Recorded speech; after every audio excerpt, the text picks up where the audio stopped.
Assalamualaikum warahmatullahi wabarakatuh. Selamat pagi sahabat. Nah, jumpa lagi ya bersama Sinta. Tentunya Sinta kali ini sudah ditemani oleh Kak Fian yang akan menjelaskan tentang beberapa program baru yang ada di BPJS Kesehatan. Nah, nggak lama-lama ya, langsung saja kita tanya ke Kak Fian nih. Nah, program apa nih Pak kira-kira?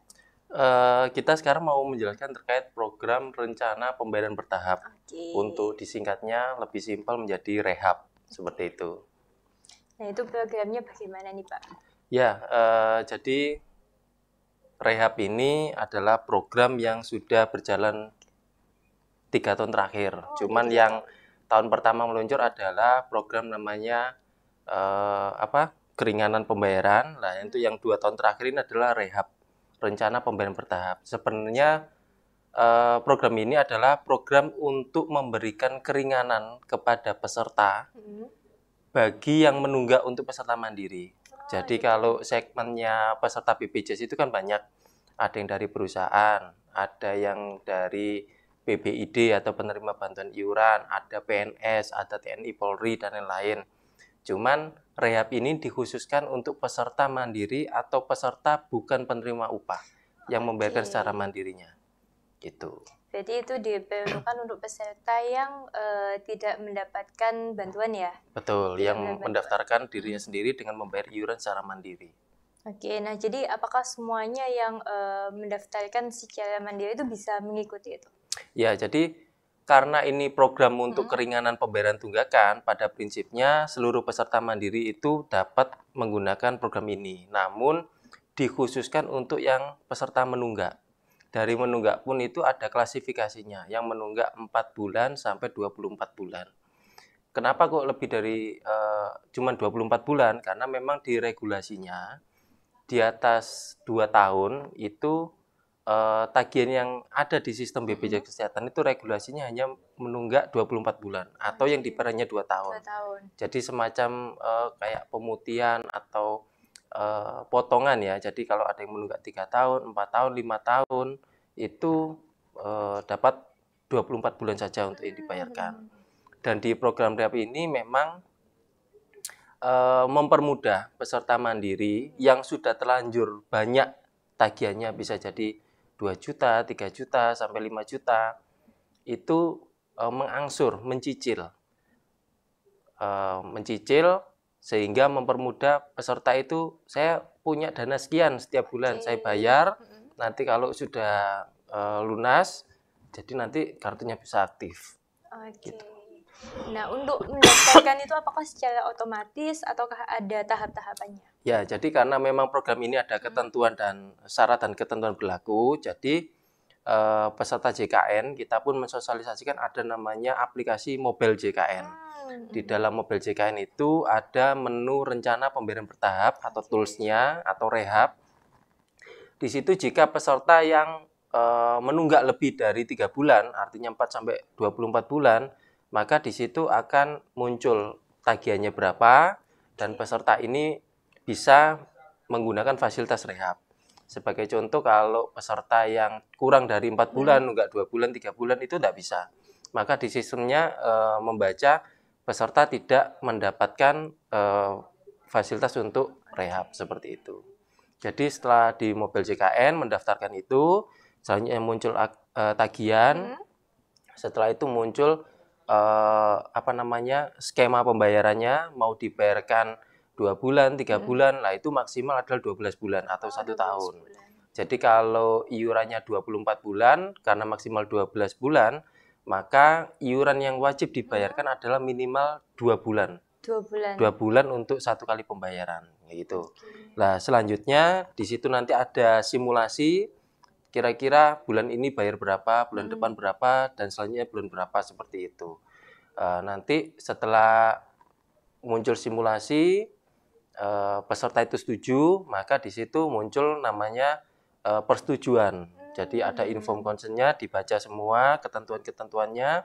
Salah satu poinnya, selama proses membayar cicilan memang kepesertanya masih nonaktif. Jadi ada poin itu juga, setelah setuju dicentang, oke, maka berhasil untuk mengikuti program rehab dengan mencicil sesuai dengan keinginan atau yang diisi saat di aplikasi itu. Oke, nah ketika mendaftar tersebut, apakah satu kali pendaftaran itu untuk satu anggota atau untuk satu kakak? Ya, jadi pembayaran BPJS Kesehatan itu khususnya peserta mandiri kan memang satu kakak. Misalkan satu kakak itu 4 orang, suami, istri, 2 anak. Maka itu dibuatkan virtual account keluarga. Jadi tagihan suami, istri, anak 1, anak 2 itu menjadi satu, menjadi virtual account keluarga. Nah, saat mengajukan rehab, maka seluruh tagihan ini akan muncul di simulasi itu. Nah, setelah itu nanti dipilih lagi, mau misalkan 2 juta, mau saya cicil 5 kali, kan seperti itu. Itu berarti sekitar 400 ribuan setiap bulan. Nah, apakah setuju? Maka seperti itu. Jadi tidak 4 peserta, daftar satu-satu, enggak. Dalam satu keluarga, satu aplikasi itu, tagihannya otomatis untuk menjadi VA keluarga. Oke, jadi langsung ya semua anggota yang ada di dalam kakak itu tadi. Betul. Ya. Oke, nah selanjutnya apakah bisa mempercepat pelunasan pembayaran tunggakan itu? Ya, jadi peserta rehab itu memang banyak ya kasusnya karena sebagai contoh peserta menunggak. Dia saat itu ingin daftar 12 bulan. Dengan komitmen pembayaran setiap bulannya sesuai dengan sistem itu sekian gitu. Ternyata di bulan kelima yang bersangkutan itu ingin mengaktifkan atau melunasi karena dia sudah punya ada dananya, udah saya lunasi dulu biar bisa lebih langsung aktif, maka bisa masuk ke menu rehab lagi, rencana pembayaran bertahap, masuk ke menu pelunasan. Setelah masuk pelunasan maka sisa tagihan yang ada di sistem itu di luar yang dicicil yang awal-awal itu akan kumpul jadi satu. Nah, setelah itu peserta bisa langsung membayarkan dan hari itu juga langsung aktif, kartunya bisa digunakan. Oke, nah selanjutnya kalau misal nih sudah mengikuti program itu tapi di tengah proses pembayaran itu tadi dia menunggak kembali. Ya. Nah itu bagaimana? Ya, jadi pada prinsipnya program rehab ini kan ada komitmen. Misalkan komitmennya peserta menunggak 20 bulan dengan mencicil per bulannya 10 kali. Di dalam 10 kali itu per bulan pertama bayar sekian, bulan 2 sekian, bulan 3 ini lupa membayar, bulan keempat lupa membayar sehingga tidak berkomitmen untuk pengajuan cicilannya tadi atau pembayaran bertahapnya, maka secara sistem tagihan itu akan dibatalkan.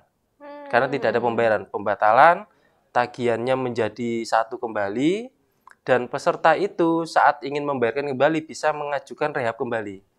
Jadi sisa tagihan yang belum dibayarkan, itu bisa diajukan untuk rencana pembayaran bertahap kembali. Cuma secara sistemnya memang jika 1 bulan tidak ada pembayaran, maka akan batal by system, seperti itu. Langsung otomatis? Langsung otomatis, tagihannya kumpul jadi satu. Oke, nah selanjutnya apa sih keuntungan yang didapatkan oleh peserta BPJS yang mengikuti ini? Ya, jadi pertama keuntungannya peserta dapat melunasi tunggakannya dengan cara mencicil lebih ringan, punya kepastian juga kapan akan dibayarkan. Terus setelah itu jika pesertanya nanti aktif, artinya kartu itu juga bisa digunakan, seperti itu. Oke, nah selanjutnya apakah tetap kena denda ya itu? Oh iya, jadi memang denda itu memang ada di regulasi ya. Jadi yang regulasi terakhir itu adalah di Perpres 59 tahun 2024 bahwa untuk peserta yang menunggak lebih dari 1 bulan, artinya kalau iuran bulan ini belum dibayarkan, maka bulan depannya akan nonaktif. Sama seperti program rehab ini, peserta menunggak itu nonaktif sementara. Namun jika sudah dilunasi sesuai regulasi juga di Perpres 59 tahun 2024, maka pelunasan itu akan mengaktifkan peserta by system.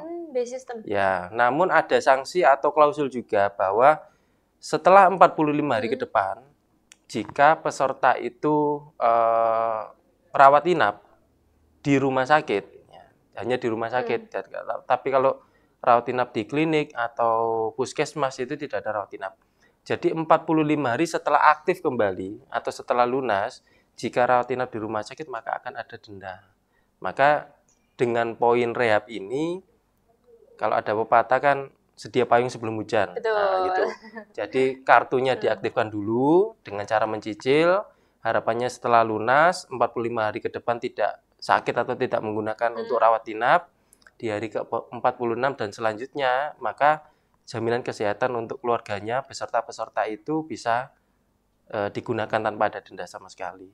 Oke, Gitu. nah sejauh ini kan masih banyak ya peserta yang ketika melakukan pendaftaran itu tidak melalui mobile JKN. Ya. Nah itu bagaimana cara mengajukan program ini? Ya, jadi program DAP ini ada beberapa macam ya. Jadi yang pertama bisa telepon ke Care Center 165, bisa melalui websitenya BPJS Kesehatan www.bpjs-kesehatan.go.id. Di situ nanti ada menu rencana pembayaran bertahap.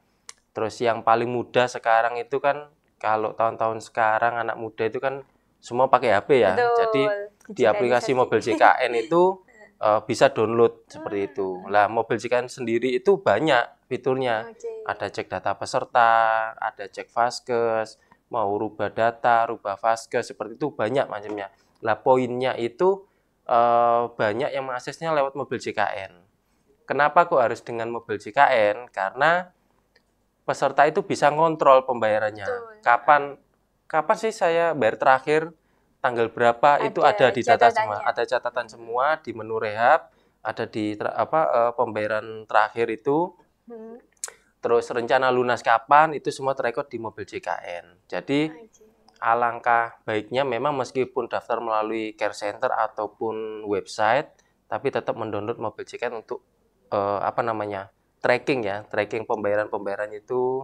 Checking di situ, rinciannya apa di situ semua. Oke, nah di website itu juga nanti bisa ya mengecek tunggakan-tunggakan juga? Ya, kalau website untuk pendaftaran saja. Jadi kalau untuk cek pembayarannya, lain-lain itu melalui mobil JKN.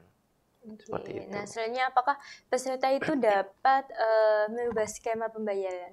Ya, jadi kembali lagi kondisi masyarakat ya. Kita bicaranya kalau BPJS itu peserta JKN.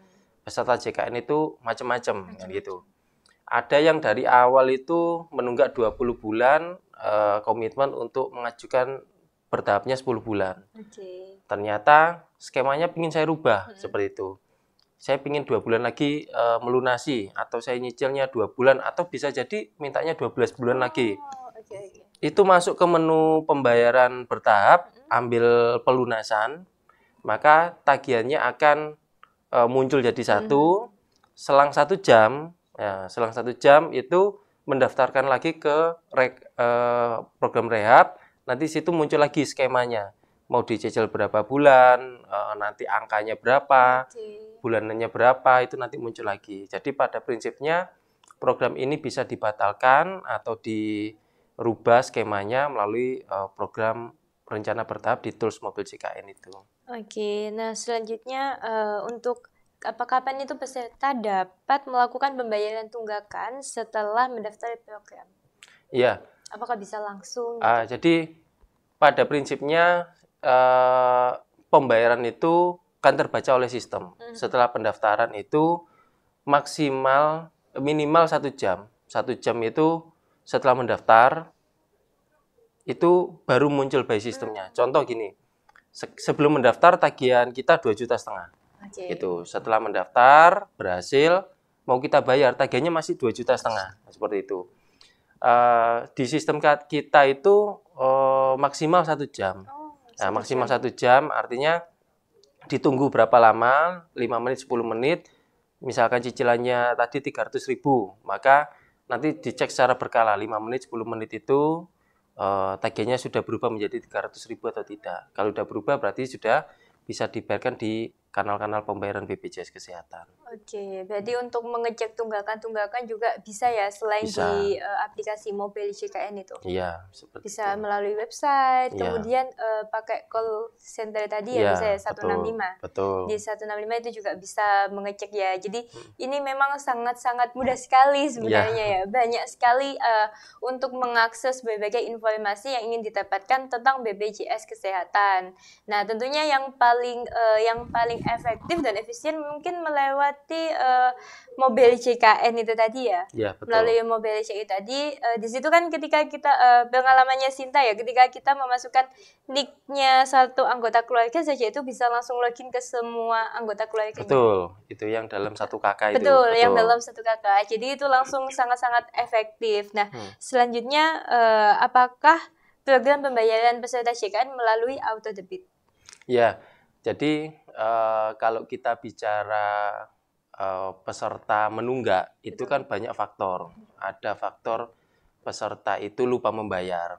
Dalam hal lupa membayar itu memang kadang ada peserta itu yang datang ke kantor atau melalui care center. Pak, kenapa kok tagihan saya menjadi double kan gitu? Yang harusnya 100.000 kelas 2, kenapa kok bulan ini jadi 200? Apa BPJS naik kan gitu? Padahal di mobil JKN itu ada namanya tracking cek riwayat pembayaran. Ternyata bulan sebelumnya peserta itu lupa membayar. Sedangkan lupa membayar itu tanggal 1 bulan berikutnya kan sesuai regulasi kan nonaktif. Makanya di sini kami juga menyampaikan ada namanya program auto debit untuk pembayaran iuran JKN. Nah, itu sudah terdaftar di Bank BCA. Kita sudah kerjasama dengan Bank BCA, Bank Mandiri, ada Bank BRI, ada Bank BCA Mandiri ya, sama BNI 46. Nah, itu kita mendaftar bisa secara mandiri. Jadi peserta BPJS itu bisa datang ke bank, mendaftarkan, Pak, saya mau mendaftarkan anggota keluarga saya, seperti itu bisa. Itu untuk mengantisipasi auto debit itu peserta lupa membayar.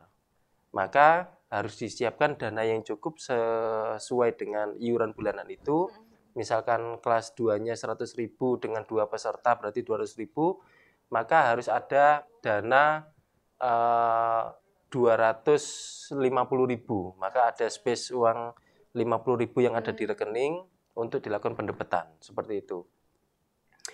Hal ini sangat-sangat bermanfaat agar kita pun sakit kan kita nggak tahu ya. Betul, kapan nggak tahunya, nggak ada tiba-tiba sakit pingin berobat, kartunya bisa langsung digunakan karena pembayarannya udah rutin secara auto debit. Nah, karena auto debit itu kerjasama dengan bank, maka peserta pun atau sahabat Gersik ya itu bisa ngecek lewat mobil mobil banking riwayat pembayarannya. Biasanya pendebetan itu per tanggal 5 dan 20. Tanggal 5 sama 20. 5 dan 20 kan gitu. Biasanya tanggal 5 muncul tagihan belum ada pembayaran maka langsung terdebet seperti itu. Oke, nah berarti itu tadi sudah dimasuk dalam mekanismenya ya, mekanisme pembayaran iuran auto debit itu berarti secara otomatis. Betul. Secara otomatis sesuai dengan yang didaftarkan ketika di mobil JKN itu tadi. Iya. Oke, nah selanjutnya ini ada pertanyaan dari YouTube ya. Oke, langsung saja. Oke. Nah, apakah apa bedanya BPJS Kesehatan dan Kartu Indonesia Sehat? Ya, jadi BPJS Kesehatan itu adalah Badan Penyelenggara Jaminan Sosial ya. BPJS itu pelaksananya. Programnya itu adalah Kartu Indonesia Sehat. Nah, seperti itulah. Kartu Indonesia Sehat itu yang warnanya hijau sama bawahnya putih seperti itu. Itu adalah produknya atau kartunya. Sebenarnya peserta kita itu banyak. Ada yang dari PNS, kartunya yang masih kuning. Ada yang PBID sama KIS itu sama. BPJS Kesehatan juga mencetakkan peserta mandiri bentuk fisiknya kartu KIS seperti itulah. Kalau Bapak Ibu itu atau sahabat Gersik ya, sahabat Gersik itu mendownload mobil JKN, itu menu di data peserta itu muncul statusnya. Apakah yang bersangkutan itu PNS daerah, PNS pusat, TNI Polri, pensiunan, peserta mandiri, peserta PBID. Nah, PBID itu PBI ada 2 juga, ada PBI-N yang nasional, ada PBI daerah, seperti itulah. KIS itu hanya kartunya. Nah, nanti status di mobil JKN-nya itu status pesertanya statusnya apa. Jadi itu hanya kartu. Cuman informasi kembali bahwa saat ini BPJS Kesehatan itu peserta JKN jika berobat atau menggunakan fasilitas kesehatan itu bisa menggunakan NIK. Jadi pakai KTP. Jadi untuk peserta sekarang baik punya KIS atau punya kartu yang kuning PNS dan lain-lain, menunjukkan KTP saja di Vaskes itu bisa berobat. Seperti itu. Jadi filternya sekarang NIK. NIK ya, melalui NIK tadi. Betul. Jadi sudah ada data semuanya. Betul. Dan BPJS sekarang pun juga sudah tidak menerbitkan kartu. Jadi berobatnya sudah pakai NIK. Pakai NIK semuanya. Dan Vaskes yang klinik, puskesmas, dokter keluarga maupun rumah sakit pun juga sudah ada janji layanan bahwa menggunakan NIK itu diperbolehkan. Jadi boleh pakai KIS kartunya, boleh pakai NIK, boleh pakai KTP, atau yang penting ada NIK-nya itu bisa menggunakan untuk berobat. Oke, jadi mekanismenya KIS itu apakah juga ada pembayaran bulanan itu? Ya, jadi KIS kembali lagi itu hanya kartu ya. Jadi kalau peserta PNS berarti yang membayar adalah 1% dari gaji yang dipotong, 4% dari pemerintah. Kalau perusahaan sama, 1% dari pekerjanya, 4% dari pemberi kerja. Kalau KIS itu kan orang identik itu penerima bantuan iuran. Nah, penerima bantuan iuran itu ada yang daerah sama yang nasional. Yang KIS kelas 3 yang mendapatkan bantuan itu memang free, tidak perlu bayar secara mandiri setiap bulannya. Tapi ada juga peserta mandiri yang membayarkan iuran secara rutin. Kelas 1-nya 150.000, kelas 2 100.000, kelas 3-nya 35.000. Dalam hal kembali lagi ke program rehab ini untuk peserta yang bayar iuran itu tadi. Yang bayar iuran setiap bulan, terus dia terlambat bayar sehingga menunggak, maka bisa mengakses rehab ini. Seperti itu. Jadi macamnya banyak pesertanya. Segmennya. Jadi segmennya itu banyak sekali. Betul, ya, sesuai dengan dan itu juga otomatis terdata melalui NIK. Betul. Melalui NIK. Nah, jadi KIS ini hanya sebuah kartu, sebuah kartu. Kemudian tetap itu adalah salah satu programnya BPJS. Betul. Salah satu programnya BPJS. Nah, pertanyaan kedua, untuk pengaduan ketika ada entah masalah di BPJS itu sendiri dari masyarakat, apakah nomor hotline-nya, kemudian email secara resmi? Soalnya kita juga kadang menerima DM ya. Siap. Kadang menerima DM, Mbak, ini saya mendapatkan tagihan melalui email, apakah ini benar emailnya BPJS? Kayak gitu. Ya, jadi gini, penting sekali terkait kita pelayanan publik ya. Betul. Jadi memang salah satu poin hak peserta itu adalah menyampaikan keluhan atau meminta informasi. Betul. Nah, seperti itu. Yang pasti care center kita itu 24 jam ke telepon ke 165. 165 24 jam. 24 jam. Itu care center 165 24 jam. Boleh disampaikan ke operator kami kendalanya apa, nanti dari care center itu akan feedback ke masing-masing daerah untuk keluhan atau permintaan informasi itu. Kedua, bisa datang ke kantor. Di kantor itu ada namanya aplikasi SIPP, seperti itu. Ada form keluhan, jika perlu kita eskalasikan ke bagian yang terkait, seperti itu. Nah, penting lagi adalah di rumah sakit. Jadi di rumah sakit itu ada namanya PIPP, petugas PIPP, petugas pemberian informasi dan penanganan pengaduan. Itu kita taruh sekitar 5 titik di rumah sakit. Ada di rawat jalan, ada di ruang informasi, di rawat inap, di ruang pendaftaran, ada 5 titik yang spotnya itu memang banyak diakses masyarakat itu keluar masuk. Di situ ada petugas kita, BPJS Kesehatan, ada petugasnya rumah sakit, ada nomor teleponnya juga di situ. Artinya jika ada kendala di rumah sakit, ada permintaan informasi, ada keluhan seperti apa, itu langsung bisa menghubungi di petugas kita itu. Dan petugas kita itu juga responsif. Jadi kalau memang ada keluhan atau permintaan informasi, maka SLA-nya memang harus 1 hari itu dilaksanakan. Kecuali memang ada perlu ke bidang terkait, misalkan ada pembayaran kok tidak bisa kan gitu. Itu perlu dicek. Kalau memang hari itu diselesaikan ya selesai kan gitu. Bisa jadi kan ada pembayaran itu error sistem gitu. Dan itu pun nggak lama, biasanya 2 hari maksimal 3 hari juga selesai. Nah, jadi banyak pengaduannya seperti itu. Terus di kita itu ada namanya kader JKN. Kader JKN itu kita ada 11 kader di wilayah Gresik dan Lamongan. Kebetulan kalau kantor cabang Gresik kan masuk Lamongan juga ada 11 itu. kader kita itu turun ke lapangan untuk memberikan edukasi dan informasi. Kader juga itu juga menerima keluhan. Ada keluhan, ada masalah, ada kronologisnya seperti apa, mereka punya akses ke BPJS Kesehatan Gresik untuk segera kita tindak lanjuti. Jadi pada prinsipnya, monggo Bapak Ibu kalau ada informasi, ada keluhan itu karena memang menjadi hak, maka boleh disampaikan melalui care center, melalui kantor, atau kalau di rumah sakit di petugas PIPP yang sudah kita pasang foto, nama, sama nomor teleponnya itu. Oke, nah itu dia ya sahabat ya. Sebenarnya untuk masalah pengaduan-pengaduan ini BPJS sangat terbuka sekali. Iya. Sangat menerima sekali apabila ada sahabat yang meminta informasi maupun mengadukan ya. Bisa melalui care center tadi 165 selama 24 jam ya. Betul, selama 24 jam itu nanti sahabat bisa menyampaikan nih apa keluhannya, kemudian ingin meminta informasi tentang apa. Nah, ini ada pertanyaan selanjutnya, mungkin ini yang menjadi apa ya, ketakutan masyarakat juga tentang apakah kalau pakai BPJS itu selalu dipersulit. Oke. Itu. Ya, Dan mungkin itu sekalian kita mematahkan stigma itu ya. Boleh, enggak apa-apa. Ya. Jadi memang sebelum saya jawab yang itu, tadi ada yang saya terlewat. Jadi kembali lagi di aplikasi mobil JKN. Jadi aplikasi mobil JKN itu ada menu permintaan informasi dan keluhan. Nah itu, kalau sekarang sebagai contoh, orang ada nggak enak sama rumah sakit misalkan ya. Terus bukan nggak enak ya, pingin tanya kok masih ada cost sharingnya atau apa gitu ya permintaan. Itu bisa lewat HP, lewat mobil JKN, masuk ke menu permintaan informasi dan keluhan, itu dipilih, dimasukkan kejadiannya apa, kronologisnya, nama, nomor telepon, dan lain-lain, itu boleh disampaikan di situ. Lah itu juga SLA-nya juga 1 hari bisa dikelirkan sama teman-teman yang penanganan pengaduan.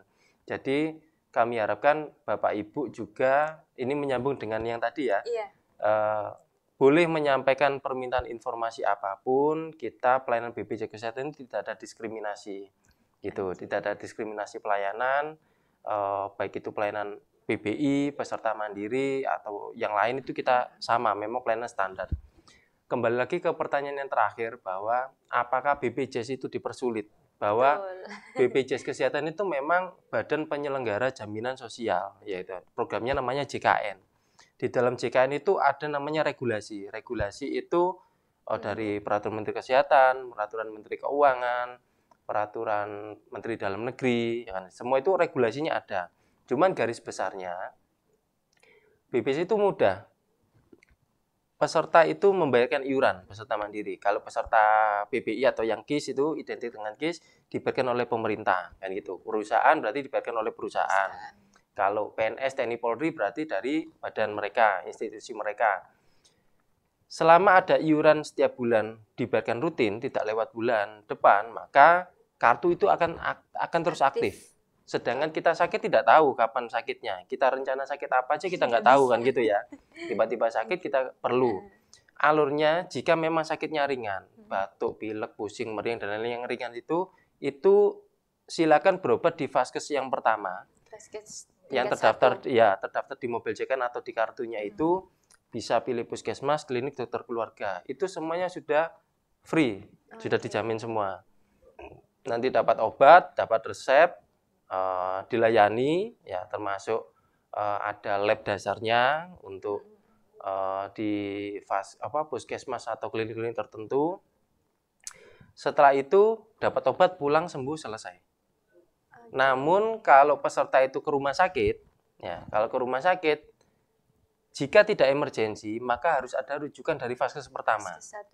Nah, rujukan itu tidak minta, tapi sampaikan keluhannya apapun. Mau muntah, mau batuk, berapa hari, panas berapa hari, terus tensinya berapa, itu kan dicek semua. Kalau memang dokter itu melihat dari indikasi-indikasi itu perlu dirujuk, pasti akan dirujuk.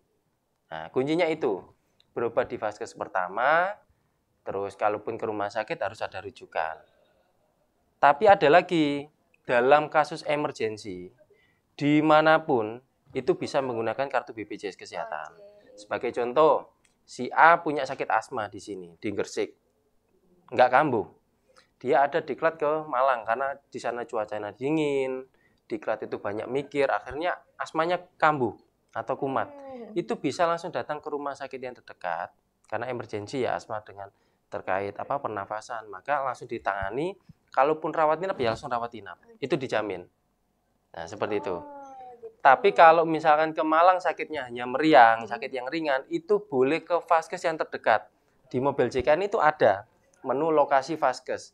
Jadi misalkan saya di hotel A gitu ya, mau cek lokasi vaskes, itu ada jarak 300 meter, 200 meter, 500 meter. Silakan dicari di Google Map, di mobil JKN pun juga ada mapnya. Silakan datang ke situ maksimal 3 kali kunjungan. Nah, contohnya kalau di Malang kan biasanya kalau diklat kan nggak lama, paling seminggu. Setelah seminggu pulang, kesehatannya udah membaik, nanti kelanjutan berobatnya di Gresik. Nah, pada prinsipnya ribetnya itu orang berpikir ribetnya vaskes pertama berobat untuk yang sakit ringan, biar tidak terlalu jauh dan tidak ada penumpukan di rumah sakit. Ke rumah sakit jika sakitnya perlu penanganan spesialis, berarti harus ada rujukan. Kalau nggak darurat, mau ke rumah sakit 24 jam dimanapun, ya mau di Kalimantan, di Sumatera, di Sulawesi, itu bisa semua. Dalam hal di luar wilayah, misalkan saya posisinya KTP di Gresik, vaskes saya di Gresik, tapi posisi saya di luar Gresik, itu boleh di vaskes pertama maksimal 3 kali kunjungan. Jadi saya rasa dengan membayar iuran secara rutin, jenengan semuanya tercover JKN, mau sakit dimanapun, itu sudah bisa diakses layanannya. Oke, nah sebenarnya semudah itu apa? Kalau kita sesuai dengan prosedurnya ya, sesuai dengan tahapan-tahapannya, dan kita memahami nih regulasi yang diberikan oleh BPJS Kesehatan, kemudian kita mematuhinya. Betul. Seperti membayar iuran tepat waktu. Betul. Dan tidak menunggak itu tadi. Ya. Nah, itu sangat mudah sekali. Kemudian untuk sahabat juga bisa mengakses kemudahan itu juga melalui JKN Mobile ya. Betul. Melalui JKN Mobile itu tadi bisa mengakses semuanya. Bahkan tadi juga dibilang oleh Kak Fian bahwasanya kita bisa mendeteksi lokasi-lokasi vaskes dekatnya itu tadi. Kemudian bisa untuk meminta informasi ya, mengajukan informasi maupun pengaduan juga bisa. Pengaduan, ubah data peserta. Sangat mudah sekali. Tidak perlu ke kantor dulu. Betul ya. Kalau bahasanya kan dunia dalam genggaman kan gitu ya. Apapun yang terkait JKN, masalah BPJS itu ada semua di mobil JKN. Jadi lewat HP aja sama tidur-tidur, duduk itu bisa di rumah. Bisa. Betul, tanpa harus datang ke kantor. Itu sangat efektif dan efisien sekali ya sahabat ya. Jadi sebenarnya kalau kita melihat juga yang dijelaskan oleh Kak Fian, sebenarnya BPJS ini juga sangat-sangat mempermudah ya. Mungkin ini karena stigmanya masyarakat itu tadi, bahwasanya ada hal yang dipersulit ketika sudah ke vaskes, kemudian apalagi dirujuknya ke rumah sakit kayak gitu. Nah, itu juga ada yang bilang bahwasanya obat yang dikasihkan dari peserta BPJS dan umum itu berbeda. Sebenarnya BPJS itu apakah ada regulasi ke situ atau gimana? Ya, jadi pada garis besarnya peserta jika sakit dan tercover ke pesertanya JKN, maka biaya penjaminan kesehatannya itu terjamin. Mulai rawat jalan, dokternya, sakit gigi, obatnya, lab, foto, radiologi, operasi, bersalin, dan lain-lain itu semuanya terjamin. Silakan menggunakan alur tadi yang saya sampaikan. Kalau rumah sakit pakai rujukan, sakit itu menjadi tanggung jawab dokternya. Ya, dokter penanggung jawab untuk penyakit itu. Dikasih obat itu ada yang generik, ada yang paten, yang obat macam-macam. Itu sebenarnya kita tidak melihat dari jenis obat yang diberikan ke dokternya. Tapi sesuai kebutuhan. Betul, sesuai dengan kompetensi dokter itu, melihat penyakit, mendiagnosa, akhirnya dapat obat, disembuhkan, selesai ya di situ. Jadi stigma obat BPJS itu gini-gini dan lain-lain, sudah kita pasrah dokternya aja. Dokternya itu sudah ada kayak kaidah-kaidah kedokteran juga. Betul. Untuk sakit ini obatnya apa, itu pemeriksaannya sudah semua.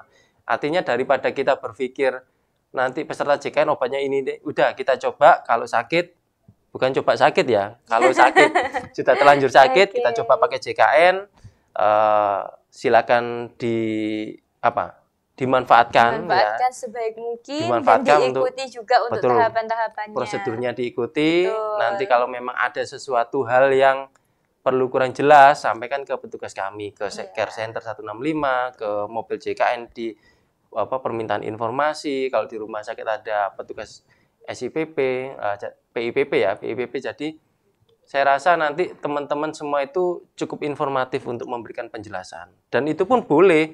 Satu masih belum jelas lagi, tanya lagi enggak apa-apa, itu boleh, bebas kan seperti itu. Bebas. Tanya apa aja bebas. Nah, itu tadi ya sahabat ya. Jadi mungkin itu adalah stigma dan juga mindset ya. Tapi sebenarnya namanya juga jaminan dari BPJS juga tentunya mengawasi tentang hal itu juga.